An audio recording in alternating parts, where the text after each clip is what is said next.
KD and the Suns in Memphis facing Ja Morant and the Grizzlies. All right. I said it before, defense was a little bit optional. 299 points between the two. Let's show you how this happened. Ja, double clutch. Like, Wendy, flying under the radar, Mr. Morant? Not on this play. Not on this play, not on this game again. Clutch squared. That's all I've been asking. And he said, hey, call the man above because we're going to OT and overtime. Suns up 2. KD. To your spot. Exactly. Suns up 4. Under a minute to go, though. Right out of the way to get there. Grizzlies trailing 1. And look at that tip-in by Brandon Clark. Like, come on. Brandon Clark. Under the basket. Getting his legs up under him, back in the rotation. Now look at this inbound pass. A little bit of risky. Everyone's coming at Ja, but high risk, high reward. And then we get a little bit of a tiny gritty. We wanted him to get his swag back. Okay, final possession. It had us like questioning a few things, but the Grizzlies will go on to win 151. 148. Ja had 29 and 8 assists. Now, according to ESPN Analytics, the Suns have just a 26% chance to even make the play-in and a 4% chance to reach the postseason. Phoenix also has the NBA's toughest remaining schedule. Now, KD was a guest on Draymond Green's podcast with Baron Davis. That just dropped. Take a listen. Do you want your career to end in Phoenix? Man, I want my career to end on my terms. That's the only thing. Bingo. I didn't want to move, and then as a player like me, I cost a lot. Me going into your team is gonna make it's gonna be a whole new era of your team when I get to your team. I'm still of value, you know what I'm saying? Especially in my contract and just my production. That me just getting up and moving in the middle of the season, it's gonna be a big blow to any team I'm going to. You know what I'm saying? I get why y'all want to trade me, and y'all looking at it just from the simple fact that's just business, but. For me looking at it, I'm just like, it just don't make sense for either side right now to go through that.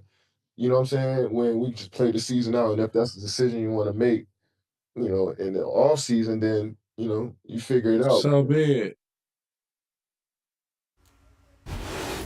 So what I heard him say was basically that was a financial flex by Kevin Durant. KD just laid out the case explaining why he didn't want to be traded at the deadline. But, the offseason is a different story. What happens with the Suns this summer, Wendy? Yeah, well, they're going to trade him. And he knows that. And, he's actually given them, there's been a couple opportunities where he could have criticized them for trying to trade him. He has not done that.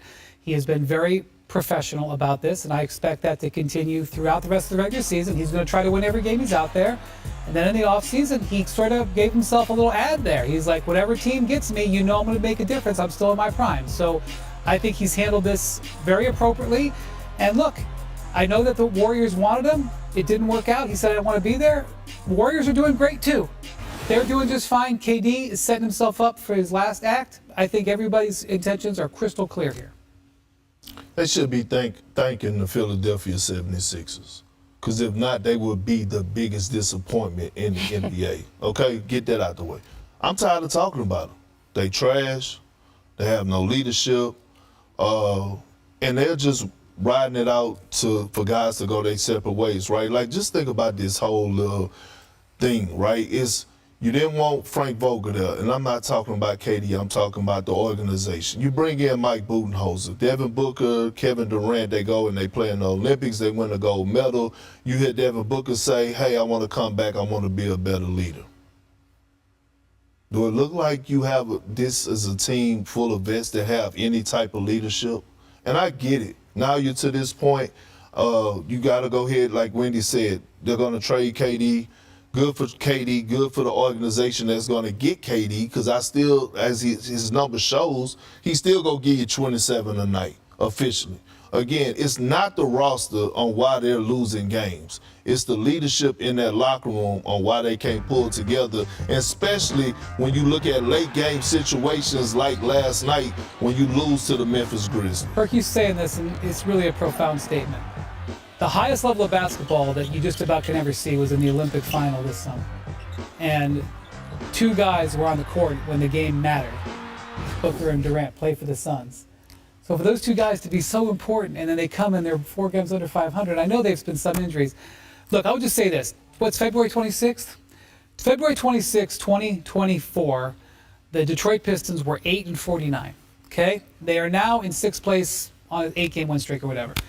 1 year from now, the world can be different for the Suns. They can change this around, but it's going to get changed around with the KD trade. The KD trade that they're going to make is going to help or hurt, but help them do it. So their future is really how do they get 1 year from now and have turned things around. Wendy, this is the most expensive team in basketball. What is the bigger picture lesson learned from this quote-unquote failed experiment? I think if you were going to have a big three, and otherwise say big three guys making a max contract, it better work. And those guys really kind of better be in their primes.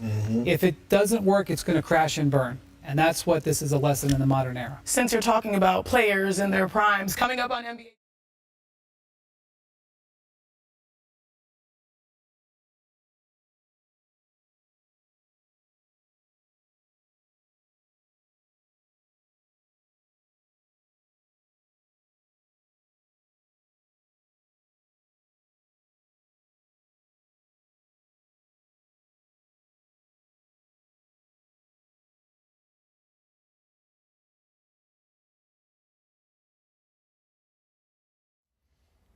How's it going, everybody? Villa Sports Network here. Just want to thank you guys for your support on the channel. Thank you guys for watching the video. Hope you all enjoyed it.